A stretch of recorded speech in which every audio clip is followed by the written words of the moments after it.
Mujtahid wa Nihayatul Muqtasid. Nah, Bidayatul Mujtahid nggih, Pak. Ya. Bidayatul Mujtahid karya dan buku hukum perkawinan Islam di Indonesia.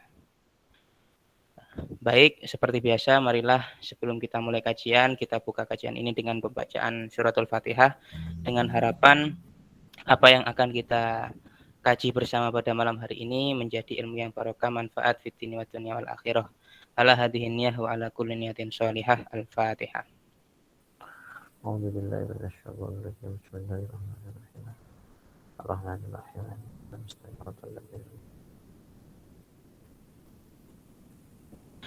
Baik, karena waktu sudah menunjukkan pukul 19.50, saya persilahkan kepada Pak Khalil untuk memulai kajian. Monggo, waktu dan tempat dipersilahkan. Bismillahirrahmanirrahim. Assalamualaikum warahmatullahi wabarakatuh. Waalaikumsalam warahmatullahi wabarakatuh. La hadratin Nabil Mustafa Sayyidina Muhammadin sallallahu alaihi wasallam wa ila jami' masyayikhina wa ila jami' asatidina wa ahlina wa auladina wa khususan ila muallifil kitab Bidayatul Mujtahid Ibnu Rushd lahumul Fatihah. A'udzu billahi minasyaitonir rajim. Bismillahirrahmanirrahim. Alhamdulillahirabbil alamin arrahmanir rahim maliki yaumiddin. Iyyaka na'budu wa iyyaka nasta'in ihdinas siratal mustaqim siratal ladzina an'amta 'alaihim ghairil maghdubi 'alaihim waladdallin. Amin. Bismillahirrahmanirrahim. Kita lanjutkan. Kalau minggu sebelumnya, hari Senin sebelumnya membahas tentang perbedaan ulama tentang izin yang harus dilakukan ketika akan menikah. Apakah izin itu harus dari kedua mempelai saja atau kedua mempelai plus walinya, atau hanya wali saja. Nah, kemarin sudah ada perbedaan pendapat. Ada yang mengatakan cukup anaknya saja, cukup kedua mempelainya saja. Ada yang mengatakan kedua mempelai dan juga orang tuanya nggak boleh dipisah. Tapi ada juga yang ulama mengatakan hanya walinya saja. Misalnya Madzhab Syafi'i mengatakan hanya walinya saja yang harus diminta izin atau kerelaan. Sedangkan anak tidak harus. Kemarin sudah kita diskusikan. Nah, di sini Ibnu Rushd melanjutkan kenapa ulama sampai berbeda pendapat, ya. Pendapat beberapa pendapat tadi di sini disebutkan wasababu ikhtilafihim, adapun sebab perbedaan ulama itu mu'aradatu dalilil khitabi fi hada lil umumi, ialah pertentangan dalil-dalil khitab dalam pembahasan ini lil umumi dengan dengan dalil-dalil umum. Jadi kenapa ulama berbeda pendapat? Karena ada beberapa dalil yang khusus membahas tentang persoalan wali ini yang berbeda dengan dalil-dalil yang lain. Nah, ini biasa teman-teman ya. Ada 2 atau lebih 3 dalil yang membahas tentang pernikahan, tentang izin nikah, dan seakan-akan ada perbedaan. Walaupun ulama mengatakan ya, mu'arodoh itu atau ta'arud bahasanya, itu hanya terjadi di persangkaan para ulama saja. Itu menurut ulama usul fikih. Karena nggak mungkin ada hadis, ada ayat yang secara esensi bertentangan, itu nggak mungkin. Intinya husnudon ulama itu ya, bahwa nggak mungkin Allah itu berfirman atau Rasulullah bersabda dengan sesuatu yang satu antara lain itu bertentangan, itu nggak mungkin. Nah, itu husnudon ulama. Sehingga mengatakan ta'arud itu, bertentangan dalil itu ini saja, seakan-akan bertentangan saja, secara lafaz saja bertentangan, sedangkan faktanya itu nggak mungkin. Ini usdudun ulama ya. Di sini disampaikan oleh Ibnu Rushd, wadzalika, adapun dalil-dalil yang bertentangan itu annama ialah sesungguhnya suatu ruwiyah yang diriwayatkan anhu alaihi salatu wassalamu, dari Rasulullah sallallahu alaihi wasallam min qaulihi. Nah, ini beberapa hadis yang menyebabkan terjadi perbedaan pendapat di antara ulama. La tungkahu al yatimatu illa biidniha. La tungkahu, jangan dinikahkan, al yatimatu, siapa perempuan yatim, berarti perempuan yang tidak punya ayah, illa biidniha, kecuali dengan izinnya. Artinya kalau mau menikahkan perempuan yatim harus dengan izinnya. Wa qauluhu tusta'maru al-yatimatu, dan pendapat dan sabda Rasulullah, tusta'maru, dimintai izin atau pendapat, al-yatimatu, siapa perempuan yatim, perempuan yatim fi nafsiha di dalam dirinya. Kharajahu Abu Dawud, diriwayatkan oleh Abu Daud. Wal mafhumu minhu, adapun pemahaman minhu dari dalil itu, bidalil khitabi, dengan dalil khitab, annadzatal abi bi khilafil yatimati, bahwa sesungguhnya yang mempunyai ayah bihilafil yatimati, hukumnya berbeda dengan yang tidak punya ayah atau yatim. Nah, artinya begini teman-teman ya. Ini yang disebut khitab, dalilul khitab ini kurang lebih sama seperti mafhum mukhalafah. Kurang lebih seperti itu. Kalau dilihat di ayat ini kan dijelaskan, perempuan yatim itu kalau mau izin, ada perempuan nih, ayahnya tidak ada. Kalau mau nikah harus diminta izin si perempuan itu. Nggak boleh walinya, nah, ayahnya kan tidak ada ya, bisa jadi kan kakeknya atau siapa. Walinya itu kalau mau menikahkan perempuan yatim, menurut Rasulullah harus wajib minta izin kepada anaknya itu tadi. Nah ini kalau perempuan yatim. Sehingga menurut pemahaman dalilul khitab, atau mungkin ya bahasa lainnya mafhum mukhalafah, bahasa apa kesimpulan kebalikannya, berarti kalau begitu perempuan yang tidak yatim, artinya yang punya ayah, masih ada walinya, kalau begitu ya harus dong dengan hukumnya berbeda. Nah, kalau tadi kan perempuan yatim wajib dimintai izin. Berarti kalau begitu yang tidak yatim tidak perlu dong dimintai izin. Artinya tidak perlu meminta izin kepada anaknya langsung, tapi cukup walinya. Nah, ini yang disebut dalil khitab teman-teman ya.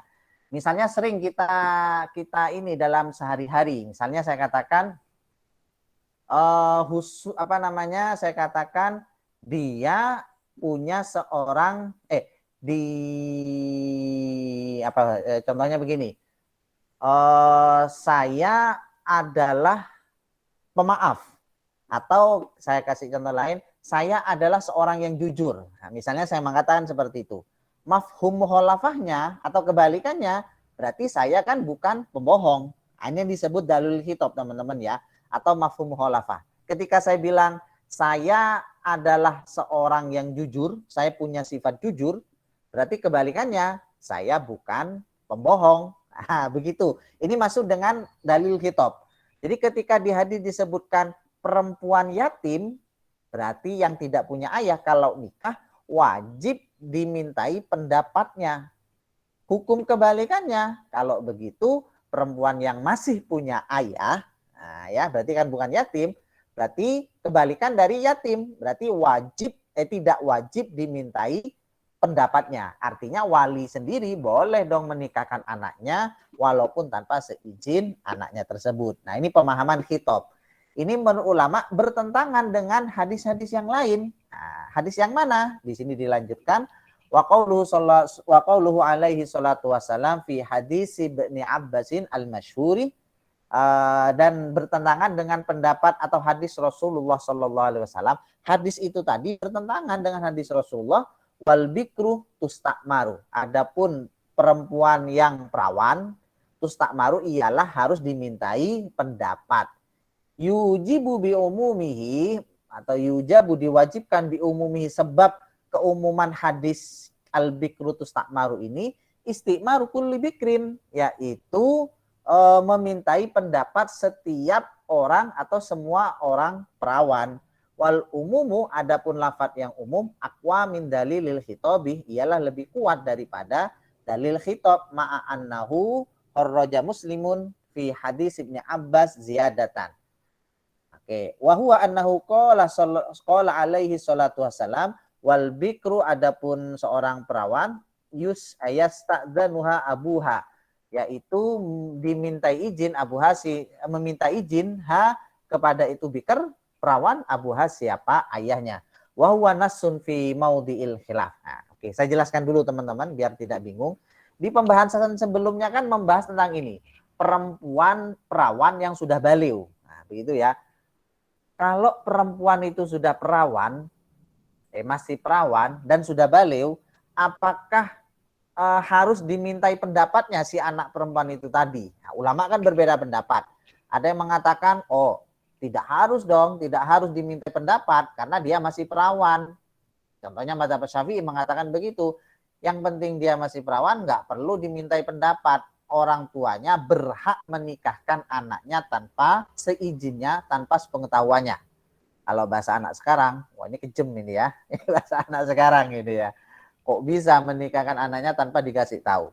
Nah, pendapat yang kedua, misalnya Madzhab Hanafi mengatakan yang penting sudah balighh, maka perempuan itu wajib diminta izin. Jadi nggak boleh orang tua, wali menikahkan anak perempuannya yang masih perawan sekalipun, yang penting sudah balighh, nggak boleh dipaksa. Harus ada izin persetujuan dari anak perempuannya. Nah, dari sinilah Ibnu Rushd menyimpulkan, perbedaan ini karena perbedaan memahami hadis. Hadis yang pertama memahami kebalikan atau mafhum mukhalafah dari hadis tadi. Jadi bagi yang mengatakan bahwa perempuan biker, perawan yang sudah balik wajib dimintai tidak wajib diminta izinnya berdasarkan hadis itu tadi, bahwa perempuan yatim harus dimintai izin. Berarti kalau begitu kebalikannya, perempuan yang tidak yatim tidak wajib dong dimintai izinnya. Nah, ini dalil bagi ulama yang mengatakan tidak perlu meminta izin kepada perempuan yang masih perawan walaupun sudah balighh. Tapi ulama yang mengatakan meskipun masih perawan, yang penting sudah balighh, ulama mengatakan seperti Madzhab Hanafi mengatakan wajib tetap ada izin. Mana dalilnya? Ya ini tadi, mana wal bikru tusta'maru, perempuan yang masih perawan itu dimintai izinnya. Jadi ada perbedaan pendapat. Bahkan di sini Ibnu Rushd mengatakan annal umum, dalil yang umum itu tadi, yang jelas itu tadi, itu lebih kuat dari dalil yang sebelumnya yang mengatakan tidak perlu dimintai izin. Ya, biasa ya ulama berbeda pendapat. Ini juga mengajarkan kepada kita bahwa belajar fikih itu nggak sembarangan, gitu ya. Satu hadis, dua hadis itu bisa dipahami berbeda oleh ulama. Jadi nggak bisa kita mengatakan misalnya, oh ini hukumnya ini, hadisnya sudah jelas. Wah, ini nggak boleh ya. Sering kan kita dengar, ini hukumnya begini, hadisnya ini, sudah jelas ini. Nah, nggak benar. Harusnya bagaimana? Coba dikomparasikan dengan hadis yang lain. Oh ini haram, ayatnya jelas misalnya ya. Oh ini haram, hadisnya jelas. Tunggu dulu. Harus di-compare dengan hadis-hadis yang lain. Harus dibandingkan dengan ayat Al-Quran dan kajian-kajian dalam usul fikih dan maqasidus syariah. Misalnya seperti itu. Jadi nggak sembarangan teman-teman ya. Makanya bagi yang kemampuan istimbatul ahkamnya, memahami Al-Quran dan hadisnya lemah, ya kayak saya juga ya, itu menurut saya tidak perlu sok-sokan ini loh hukumnya berdasarkan Al-Quran hadis. Yang paling gampang itu, yang paling aman, ya ikuti ulama. Itu saja sudah ya. Itu jalan pintas yang paling aman menurut saya. Toh ternyata ulama juga berbeda pendapat. Bagi yang pendapatnya cenderung anak itu nggak perlu diminta izin, berarti ada pendapatnya, itu mazhab Syafi'i. Tapi bagi mengatakan anak punya hak untuk menentukan kehidupannya, nah, ini anak model sekarang ini kan ya, itu ternyata juga ada pendapatnya juga. Jadi masing-masing punya pendapat. Dan di Indonesia teman-teman semuanya yang dipakai itu, ini sudah saya jelaskan di minggu kemarin, itu dua-duanya, dua ulama yang dipakai, gabungan dari semua madhab. Di satu sisi anak tetap wajib dimintai izinnya, pendapatnya, karena kalau dipaksa, apalagi tanpa diberitahu, itu nggak sah di hukum negara kita, di kompilasi hukum Islam itu nggak sah. Begitu juga anak nggak bisa serta-merta menikah tanpa ada walinya, tanpa izin walinya, itu juga nggak bisa. Karena di aturan kita ternyata menikah itu harus ada walinya. Nah ini menurut saya paling aman, menurut saya gabungan dari berbagai madhab, lahirlah kompilasi hukum Islam yang mengatakan kalau menikah ya harus ada pemberitahuan kepada walinya, harus dihadirkan walinya, dan juga anaknya harus dimintai pendapat. Nggak boleh asal dinikahkan begitu saja. Dan saya kira ini jalan paling tengah yang yang dilahirkan oleh ulama-ulama Indonesia untuk memberikan kemaslahatan, kebahagiaan bagi ya anak yang berumah tangga. Saya kira ini terobosan yang luar biasa di Indonesia ini ya. Oke, kita lanjutkan. Yang tadi itu membahas, jadi gini, pembahasan sebelumnya itu sudah membahas dua hal, teman-teman ya. Pertama, status perempuan yang sudah janda dan sudah balighh, itu sudah kita bahas. Minggu kemarin kita bahas perempuan yang masih perawan dan juga sudah balighh. Jadi sama-sama balighh. Ini juga sudah dibahas. Sekarang pembahasan yang ketiga, wa ammas sayyibu ghairul baligh. Adapun janda yang belum balighh. Wah, ini yang ketiga ini ya. Ada janda tapi belum balighh. Wah, ini kan berarti membolehkan pernikahan anak ini ya. Memang dalam tradisi fikih itu ya tidak ada ketegasan tentang larangan menikahi atau menikahkan anak, itu nggak ada larangan. Kecuali fikih-fikih kontemporer saja yang misalnya mensyaratkan nikah itu harus baligh misalnya. Kalau nggak keliru itu ada di kitabnya ini Al-Fiqh Al-Islami wa Adilatuhu wa Bazuili, itu mengatakan begitu, harus baligh. Tapi kalau fikih-fikih klasik nggak ada penjelasan bahwa kalau nikah harus baligh, itu nggak ada. Sehingga konsekuensinya di sini janda, coba direnungkan ya, janda yang belum balighh, yang namanya janda berarti kan sudah pernah nikah ya teman-teman ya. Berarti dia nikahnya sebelum balighh, cerai lagi ya. Jadi anggaplah balighh itu ya kita ambil rata-rata barangkali umur berapa ya, 14 atau 15 misalnya bagi perempuan. Berarti dia nikahnya sebelum itu dan cerai.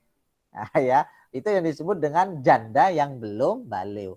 Jadi nikahnya di bawah umur, nikah anak, dan ternyata cerai. Dan ternyata teman-teman semuanya, memang salah satu problem di Indonesia, saya kemarin yang saya cerita di Jakarta itu mengikuti acara workshop instruktur Bina Keluarga Sakinah Kemenak RI.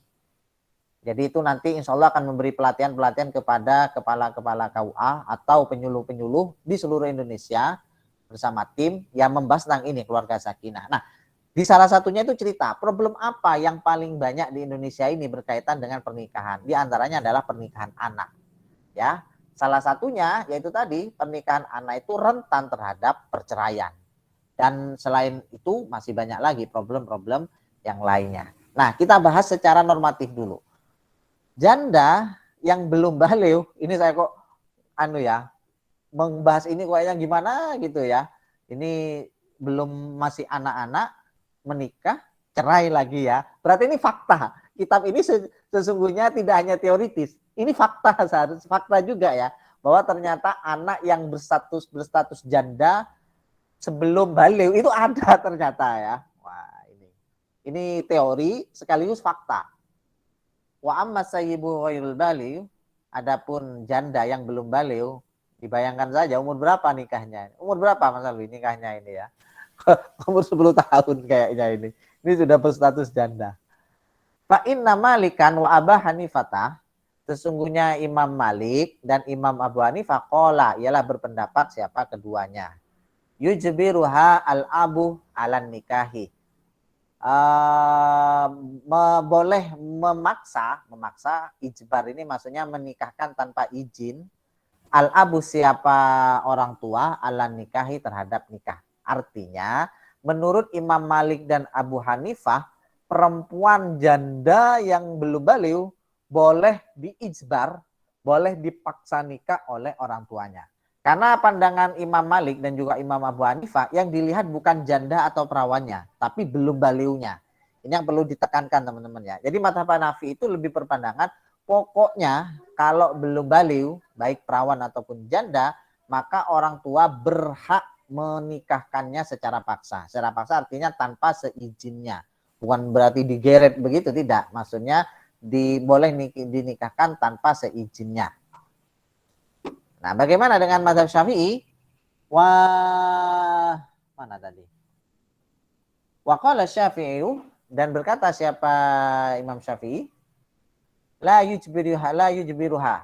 Tidak boleh dipaksa. Artinya harus ada izin. Nah, kalau mazhab Syafi'i beda lagi. Kalau mazhab Syafi'i itu yang dilihat bukan dia sudah balik atau tidak, perawan atau janda. Pokoknya kalau perawan ya boleh dipaksa. Kalau dia janda, balighh ataupun tidak, nggak boleh dipaksa. Makanya saya katakan teman-teman, di Indonesia ini gabungan. Dan sangat luar biasa di Indonesia ini, terobosannya sangat luar biasa. Lalu selanjutnya, inna fi hadal madhab, wa qala al-mutaakhirun, dan ulama-ulama belakangan berpendapat, inna fil madhab, sesungguhnya di madhab ini madhab Maliki maksudnya ya, fiha di dalamnya salah satu akwalin, karena Ibnu Rushd ini madhabnya kan madhab Syafi'i, bahwa ada 3 pendapat. Menurut pendapat kontemporer belakangan dalam madhab Maliki itu ada 3 pendapat. Apa saja? Qaulun, satu pendapat, innal abah yujbiruha, ialah sesungguhnya ayah yujbiruha ialah boleh menikahkan perempuan yang itu tadi sayyib ghairul baliw, malam tablu, selama belum baliw, ba'da tolaki, setelah ditolak. Oke, nanti saya jelaskan maksudnya. Wa huwa qaulu Ashhab, ini adalah pendapat Imam Ashhab. Wa qaulun, dan satu pendapat, innahu, sesungguhnya pernikahan itu atau sesungguhnya sya'an, yujbiruha, boleh menikahkan siapa ayah, ha, kepada siapa? Kepada perempuan janda yang belum baliw, wa in balagot, sekalipun sudah baliw. Wa huwa qala, wa huwa, adapun pendapat itu qaulu Sahnunin, ialah pendapatnya Imam Sahnun. Wa qaulun, dan satu pendapat, innahu la yujbiruha, bahwa orang tua itu ayah, la yujbiruha, ialah tidak memaksa, tidak boleh memaksa siapa ayah, ha, kepada perempuan janda yang belum baliw, wa in lam tablu, sekalipun belum baliw. Wa huwa, adapun pendapat ini qaulu Abi Tamam, ialah pendapat Imam Tamam. Walladhi hakainahu an Malik, adapun pendapat hakaina yang meriwayatkan siapa kami hu kepada itu pendapat, an Malik dari Imam Malik, huwa alladhi, ialah adapun itu pendapat, alladhi ialah pendapat, hakahu yang meriwayatkan hu kepada itu pendapat, ahlu masailil khilafi, siapa ahlu masailil khilaf, orang yang ahli membahas tentang perbedaan-perbedaan, Ibnul Qosor, seperti Ibnul Qosor, wa ghairihi anhu, dan selainnya. Oke, saya jelaskan dulu. Jadi menurut madhab Maliki ada 3 pendapat mengenai janda yang belum baliw. Apakah boleh dipaksa tanpa seizinnya atau tidak boleh? Ada 3 pendapat. Nah, ini banyak pendapatnya. Jadi enaknya belajar fikih ya kayak gini ini. Jadi kalau dalam berpendapat kok kelihatannya aneh-aneh, jangan dibilang liberal atau dibilang apa-apa. Memang ulama pendapatnya banyak kayak gitu ya. Makanya dulu sempat ada kesimpulan, semakin orang mendalam membaca kitabnya itu pendapatnya semakin luas. Nah, begitu ya. Ya karena memang isinya kayak gini kitab itu ya, perbedaan pendapat. Jadi nggak perlu kaget. Ada yang mengatakan ayah itu boleh memaksanya selama setelah dicerai. Ini kan janda tadi ya. Jadi setelah dicerai dia belum baliw. Misalnya baliwnya umur 15. Ketika dicerai anak ini masih umur 14 misalnya. Nah, kan belum setelah ketika dicerai itu kan belum baliw. Maka ketika anak ini mau nikah lagi dengan statusnya janda yang belum baliw, maka ayah boleh memaksanya. Ada lagi yang berpendapat bahwa ayah boleh memaksanya meskipun sudah baliw. Wah, ini agak keras lagi ini ya. Agak keras lagi. Jadi boleh memaksa yang sudah janda itu tadi walaupun sudah baliw sekalipun. Yang ketiga ini lebih ringan, tidak boleh dipaksa walaupun sudah baliw sekalipun. Wa illam sekalipun belum baliw. Wah ini agak ketat. Kalau tadi ekstrim tapi ini ketat. Jadi meskipun belum baliw nggak boleh dipaksa juga. Wah ini luar biasa pendapat ini ya. Ini saya kira pendapat-pendapat alternatif bahwa seorang anak itu punya hak terhadap dirinya sendiri. Meskipun dia belum baliw, kalau melihat pendapat yang ketiga ini. Tinggal begini teman-teman, pendapat mana sih yang bisa dipakai? Kalau menurut saya pendapat yang paling sesuai dengan kemaslahatan.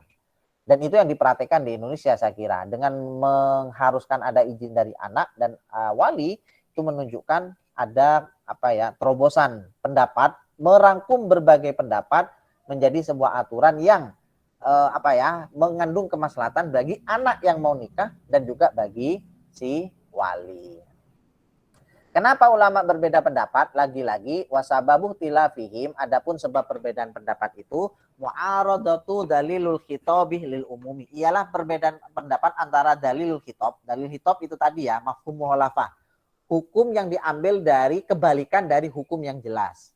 Berbeda dengan hadis yang sifatnya umum yang jelas. Wadzalika anna qaulahu alaihi salatu wassalam, dalil itu adalah sabda Rasulullah sallallahu alaihi wasallam, tusta'maru al yatimatu fi nafsiha, perempuan yatim dimintai izin, dimintai pendapat di dirinya, wala tungkahu al yatimatu illa biizniha, dan perempuan yatim tidak boleh dinikahkan kecuali dengan izinnya.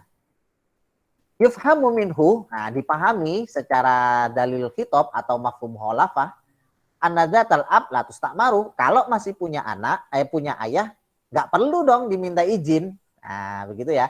Tadi kan kalau perempuan yatim, di hadis itu kalau perempuan yatim wajib diminta izin. Berarti kalau nggak punya ayah, kalau masih punya ayah, ya nggak perlu dong diminta izin. Nah, ini disebut dengan dalil khitab. Illa ma ajma alaihil jumhur, kecuali suatu yang menjadi ajma'ah yang bersepakat alaihi kepada ma'al jumhur, siapa mayoritas ulama, min is atau ministi'mari sayyibi al-balighi, dari wajib meminta perempuan yang janda yang sudah balighh. Nah, hadis itu kan tidak bahas balighh atau tidak. Yang apa namanya? Yang tidak harus dimintai itu kalau dia masih belum balighh. Tapi ulama di sini sepakat kalau sudah balighh ya harus dimintai izin. Janda yang sudah balighh wajib dimintai izin. Wa umumu qouli salatu salam, hadis itu tadi bertentangan dengan sabda Rasulullah sallallahu alaihi wasallam, as-sayyibu ahaqqu bi nafsiha mi waliha, bahwa janda itu lebih berhak dari dirinya min waliha, dari dirinya. Ya tanawalu, mencakup apa hadis ini al-baligh, kepada janda yang sudah balighh, wa ghairul baligh, dan janda yang belum balighh. Wa kadzalikah, dan juga qauluhu sallallahu alaihi wasallam, la tunkahu al-ayyimu, jangan dinikahkan siapa itu orang janda, hatta tustakmaru, sampai dia dimintai pendapat, wala tungkahu, dan jangan dinikahkan hatta tustakdanu, sampai dia dimintai izin. Ya dulu bi umumihi ala maqala Syafi'i. Walihtilafihim fi hataini al-masalataini sababan sab'a. Walihtilafihim fi hatainil masalataini, dan karena perbedaan dari dua masalah ini, sababun akhir, apa? Atau adapun sebab yang lain. Wahwa istimbatul qiyasi min maudhi'il ijma'i, ialah menggali kias, menggunakan kias di dalam tempat ijma'. Wadzalika annahum, bahwa sesungguhnya mereka, lama ajma'u, bersepakat, siapa mereka, ala annal abah, bahwa sesungguhnya ayah, yujbiru, ialah memaksa, al-bikroh, boleh memaksa, al-bikroh, kepada siapa, perawan, ghairul bali, yang tidak balighh, wa annahu, dan sesungguhnya, la yujbiru, tidak boleh memaksa siapa ayah, as-sayyibah, kepada janda al-baligh, yang balighh, illa khilafan syadan, kecuali ada pendapat yang jarang, fihima jami'an, di dalam dua hal tersebut. Kama qulna ihtalafu fi mujibil ijbari, sebagaimana mereka juga berbeda pendapat di dalam pokok pembahasan ijbar. Hal huwa al-bikaroh, apakah karena keperawanannya, awis siroh, atau karena ininya, karena kecilnya. Faman qala as-siroh, maka barang siapa qala berkata, siapa man as-siroh, kepada persoalan kecilnya orang, qala berkata, maka berpendapat siapa orang tersebut, la tujbiru al-bikra al-baligha, maka tidak boleh memaksa siapa orang tua, al-bikra, kepada perempuan yang perawan, al-baligha, yang baligh. Wa man qala al-bikaroh, dan ulama yang mengatakan, waman, adapun orang, qala, yang berpendapat siapa man al-bikaroh, kepada keperawanan, maksudnya perbedaan itu, atau mujibul ijbar, sebab ijbar itu karena keperawanan, qala, maka berkata, tujbiru al-bikroh, maka boleh memaksa siapa wali, siapa ayah, al-bikroh, kepada perawan, al-baligh, yang baligh, wala tujbiru, dan tidak boleh memaksa as-sayyibah as-saghirah, siapa ayah, as-sayyibah as-saghirah, kepada perempuan yang masih kecil. Nah, saya selesaikan dulu ini. Oke, saya cukupkan dulu ini ya, nanti kita bahas lebih rinci di minggu depan. Intinya begini, ulama itu berbeda pendapat, atau saya teruskan dulu ini ya sampai selesai. Wa man qala kullu wahidin minhuma, dan barang siapa yang berkata wahidun, barang siapa qala berkata kullu wahidin minhuma yujibul ijbari, bahwa salah satu dari keduanya menyebabkan, yujibu, mewajibkan, apa itu kullu wahid, al ijbaru, kepada memaksa, idza infarada, jika sendirian atau jika terpisah. Qala, maka berkata tujbiru, maka boleh menikahkan siapa orang tua, al-bikroh kepada perawan, al-balighah yang baliw, wasayyibah dan kepada siapa janda, al-ghairul baligh yang tidak baliw. Wa ta'lil al-awal, adapun penggalian ilat yang pertama, maksudnya karena kecilnya, taklilu Abi Hanifah ialah pengilatan dari Abi Hanifah, wasani taklilu Syafi'i, adapun pengilatan yang kedua, taklilu Syafi'i ialah taklilnya Syafi'i, wasalis adapun yang ketiga taklilu Malik ialah taklilnya Imam Malik. Wal usul adapun pokoknya aksaru syahadatan ialah lebih banyak persaksiannya li taklili Abi Hanifah kepada pembahasan atau taklilnya Abi Hanifah. Oke, saya jelaskan dulu teman-teman. Ini luar biasa sekali kitab ini ya. Saya nggak tahu nulis ini kok keren kayak gini ya. Membahas perbedaan pendapat. Tadi kan dikatakan perbedaan pendapat karena memahami hadis. Cara memahami hadis yang karena ada dua hadis yang bertentangan. Yang satu tidak perlu mengatakan, tidak perlu izin kepada anaknya. Yang kedua harus izin kepada anaknya. Yang apa tadi? Yang janda dan baliw. Yang janda dan belum baliw. Di samping itu, ini yang menarik teman-teman ya. Mengapa ulama berbeda pendapat? Karena melihat alasan. Kalau bahasanya siapa itu? Fazlur Rahman, rasio legisnya. Kenapa di ayat atau di hadis itu misalnya ya, kenapa di hadis itu perempuan itu harus diminta izin gitu ya, yang janda itu loh, kenapa kok harus diminta izin, sedangkan yang bikir ya diminta izin tapi caranya berbeda. Itu kenapa kok harus begitu? Nah, ini mulai nih ulama menggali ilatnya. Ilat itu kurang lebih sebab hukum ya, atau alasan timbulnya hukum. Menurut madhab Malik, menurut madhab Hanafi mengatakan perempuan itu kenapa harus diminta izin? Karena alasan masalah kecil atau besarnya, ya. Karena urusan apakah dia balighah atau tidak, bukan persoalan dia janda atau perawan. Sehingga kesimpulan Imam Malik, teman-teman ya, selama perempuan itu sudah balighah, terserah dia janda ataupun perawan, pokoknya sudah balighah, wajib diminta izin.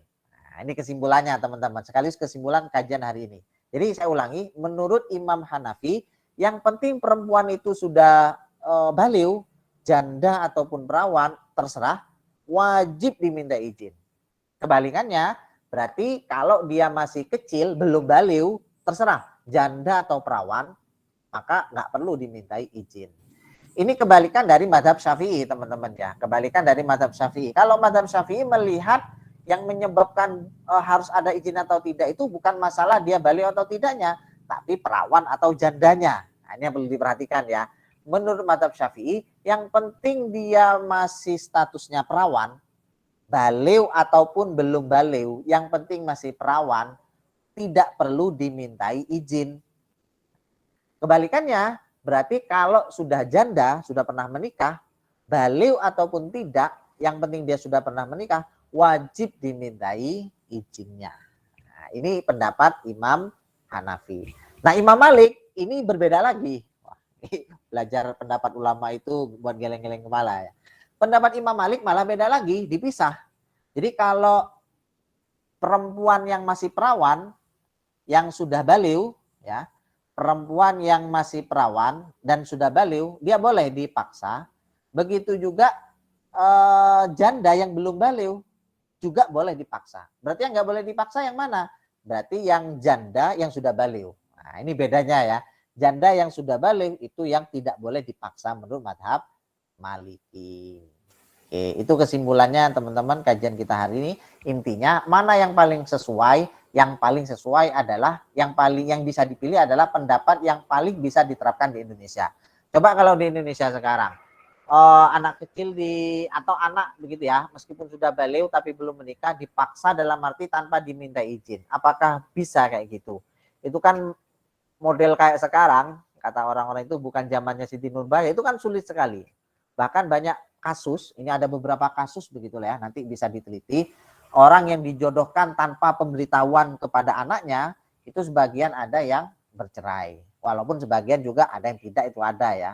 Karena ya ada yang cerita ke saya itu, salah satunya di salah satu tempat, ini saya pernah mendatangi salah satu kepala ketua pengadilan di salah satu pengadilan. Dia cerita, 1 tahun itu hampir ada 12 orang kasus yang kayak gini nih dijodohkan tanpa diminta izinnya. Dan apa yang terjadi? Malam-malam itu, malam pertama, kamarnya dikunci. Ya karena dikunci, nggak bisa melakukan apapun. Dan akhirnya apa? Ya cerai. Jadi dia mau nikah itu ya karena dipaksa orang tuanya itu tadi untuk menghormati. Tapi setelah itu cerai. Nah, ini kan sama saja kalau begitu ya. Begitu juga kalau anak ini menikah sendiri tanpa ada walinya. Misalnya ya, tanpa ada persetujuan ada dengan walinya. Ini juga nggak baik. Ya, minggu kemarin sudah kita bahas. Ketika ada problem, mau ngadu ke siapa? Long dia nggak disetujui orang tuanya. Ketika waktunya liburan, waktunya pulang, dia mau pulang kemana? Kan nggak enak.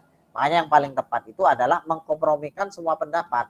Bahwa si anak baliu ataupun tidak, itu perawan ataupun tidak, harus dimintai izin. Begitu juga wali harus mendapat persetujuan dari wali. Itu yang jalan tengah paling bagus dan itu yang diterapkan di Indonesia. Saya kira begitu Mas Alwi, karena tadi mulainya agak terlambat, saya masih sholat tadi. Saya kira dicukupkan. Silakan kalau mau ada tanya jawab, silakan. Terima kasih. Assalamualaikum warahmatullahi wabarakatuh. Waalaikumsalam warahmatullahi wabarakatuh. Terima kasih atas pemaparannya Pak Holil, sangat mencerahkan sekali. Utamanya terkait bagaimana taklil yang dikemukakan oleh sinten pengarangnya Pak? Duh, saya kurang fokus nih. Ibnu Rus. Nah, Ibnu Rus. Saya ingatnya Ibnu Asyur terus. Dari tadi mau nyebut Ibnu Asyur tuh kok kayak mau salah gitu. Ibnu Rus. Okay. Oleh Ibnu Rus itu sangat mencerahkan sekali. Baik, saya kira menarik sekali kajian malam ini. Monggo rekan-rekan sekalian, apakah ada seperti biasa setelah diskusi, apakah ada yang hendak ditanyakan? Dipersilahkan untuk raise hand dan menghidupkan videonya atau bisa melalui kolom chat. Monggo dipersilahkan.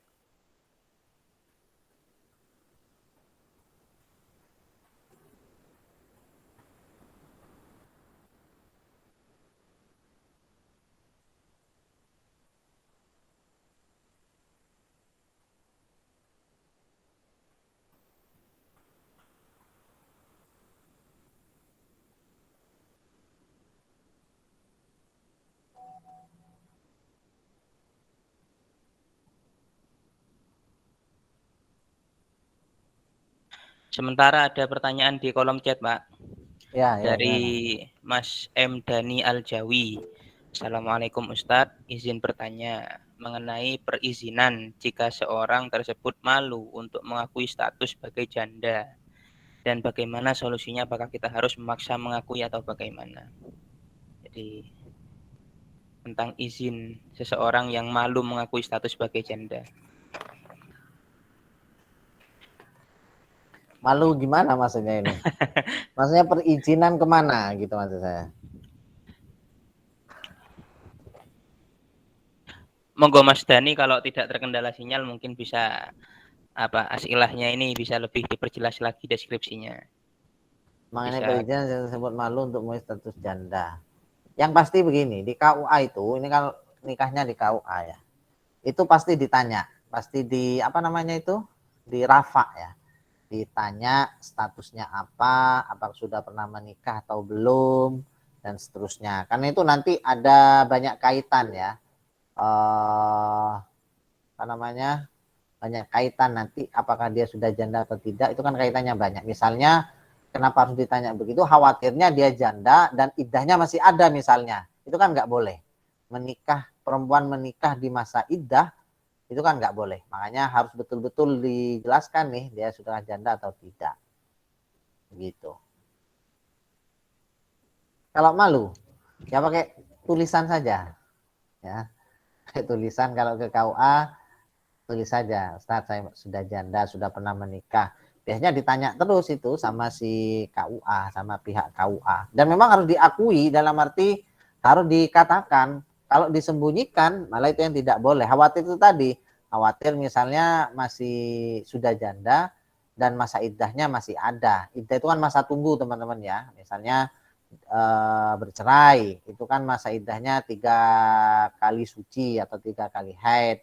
Bagi yang ditinggal mati suaminya, itu iddahnya berapa? 4 bulan 10 hari. Makanya ketika menikah di masa iddah itu nggak boleh.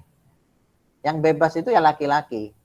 Sekarang istrinya mati, meninggal, besoknya nikah lagi secara hukum boleh. Walaupun secara adat tradisi nggak membolehkan ya. Wah ini apalagi oleh mertuanya itu muring-muring nanti mertuanya. Ini baru baru mati istrinya kok sudah mau nikah lagi itu ya. Makanya ada anekdot itu apa namanya? Jangan nikah lagi sebelum tanah kuburan ini kering. Nah, gitu ya. Akhirnya si suaminya itu bawa kipas angin akhirnya di ini di apa namanya dikipas sih tanahnya itu biar cepat kering. Jadi secara hukum fikih, secara fikih loh ya itu nggak masalah. Walaupun ada yang mengatakan wah harusnya disamakan tuh kalau perempuan punya iddah, sama laki-laki punya iddah. Perempuan itu juga agak berat ya karena ada istilahnya ihdat. Di samping iddah ada ihdat. Ihdat itu maksudnya pembatasan. Misalnya kalau ditinggal mati dia nggak boleh keluar kecuali keluar rumah atau keluar mana kecuali ada hal-hal yang begitu mendesak. Saya kira itu wajar. Jadi kalau untuk bekerja, untuk kebutuhan itu nggak ada masalah ya. Dan pada masa Rasulullah juga ada yang seperti itu. Jadi sekali lagi harus memang dinyatakan, nggak boleh disembunyikan kepada calon suami. Ya harus dikatakan karena itu bisa masuk masalah ini tadi nanti ya apa namanya kalau ternyata setelah menikah kok ternyata tahu dia sudah janda sudah pernah menikah ya maka bisa terjadi bisa diceraikan. Makanya kejujuran itu penting di awal itu sangat penting. Ya bagaimana caranya harus disampaikan dan itu bukan aib ya teman-teman ya. Janda itu bukan aib yang harus disembunyikan.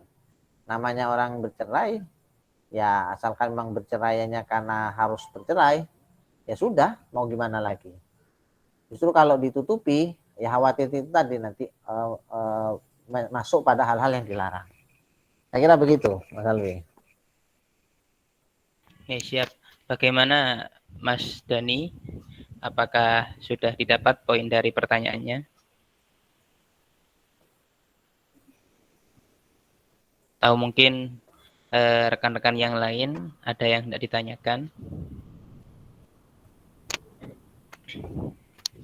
Ini ada salam dari Mas Dani, matur suwun katanya, Pak.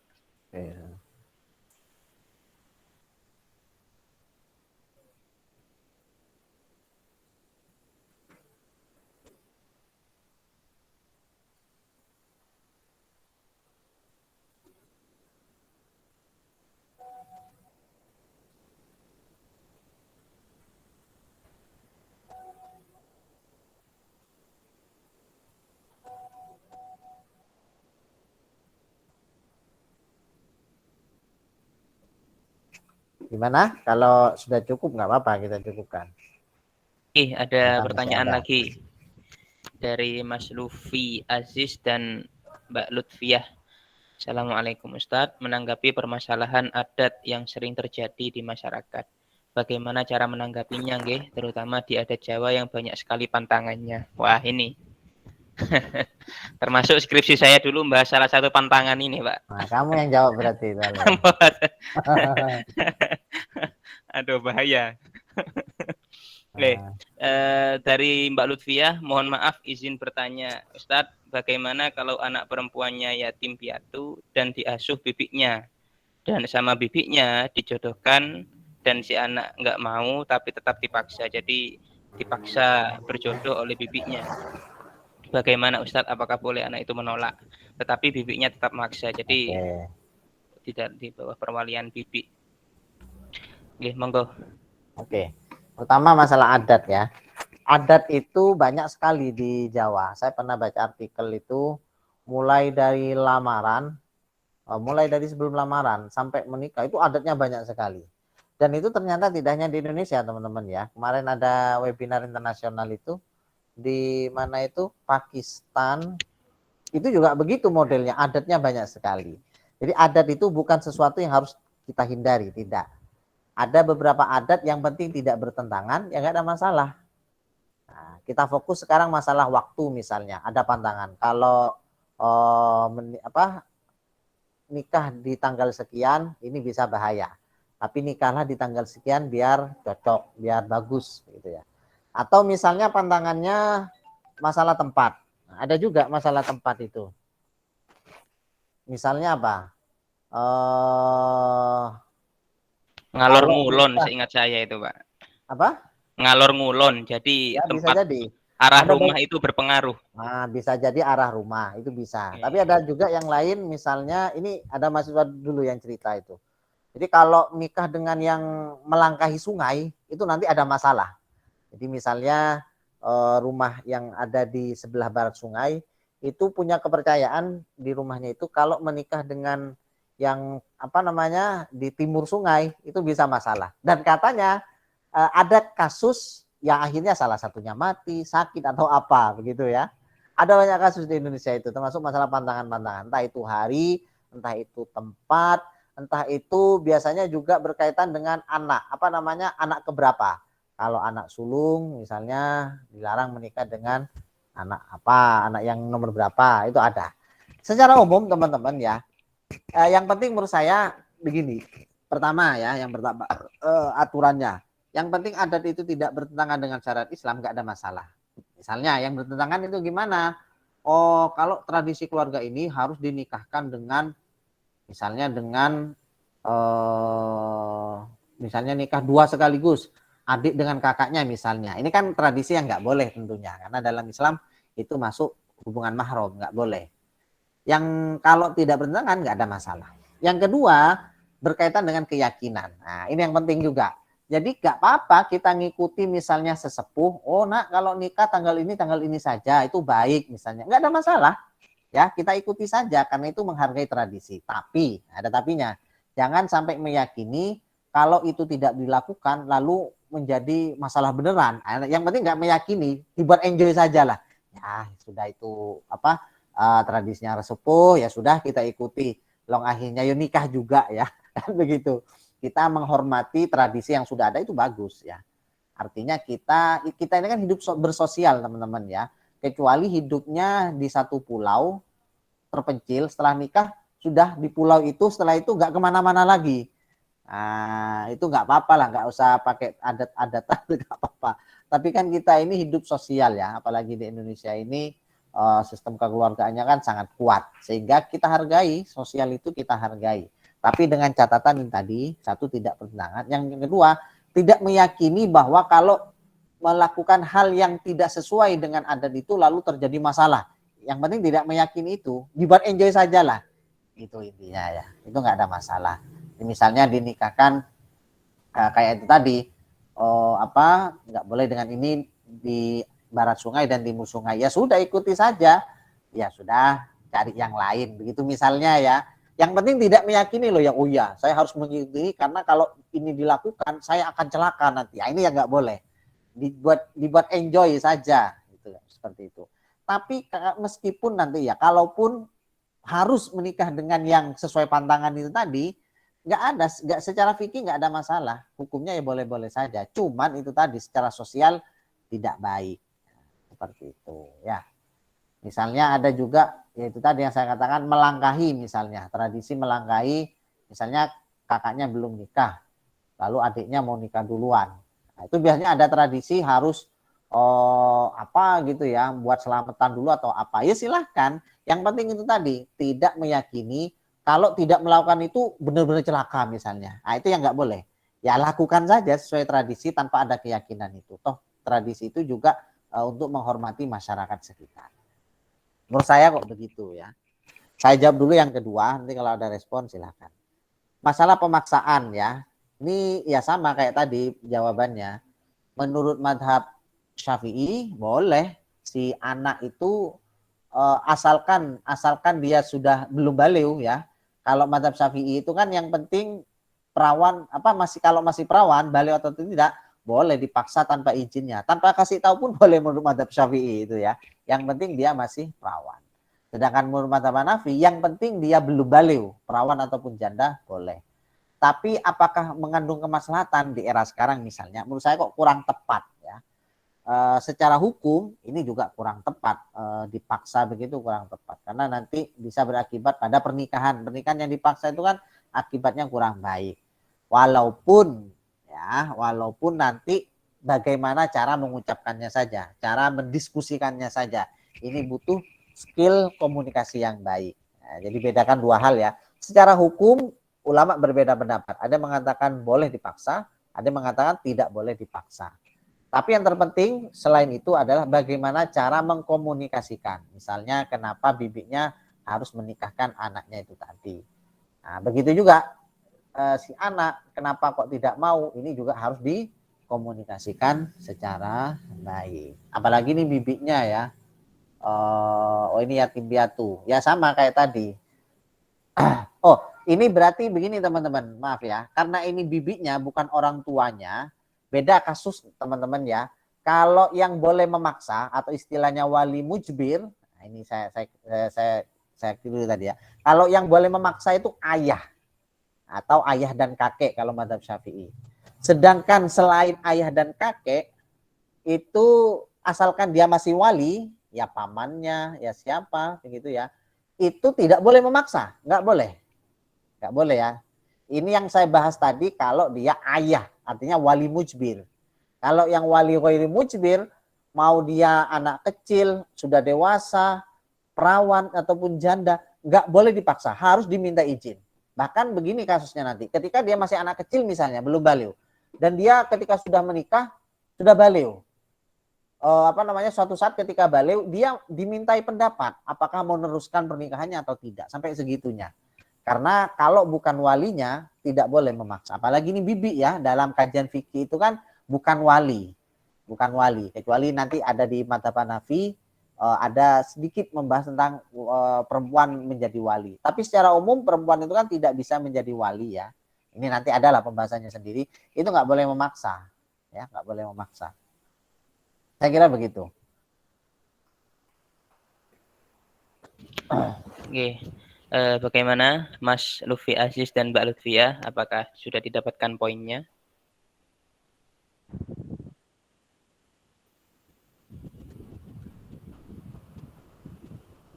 Saya kira sudah, nggih. Ya, nggak apa-apa. Oh, nggih. Baik, mungkin ada rekan-rekan yang lain yang ingin bertanya.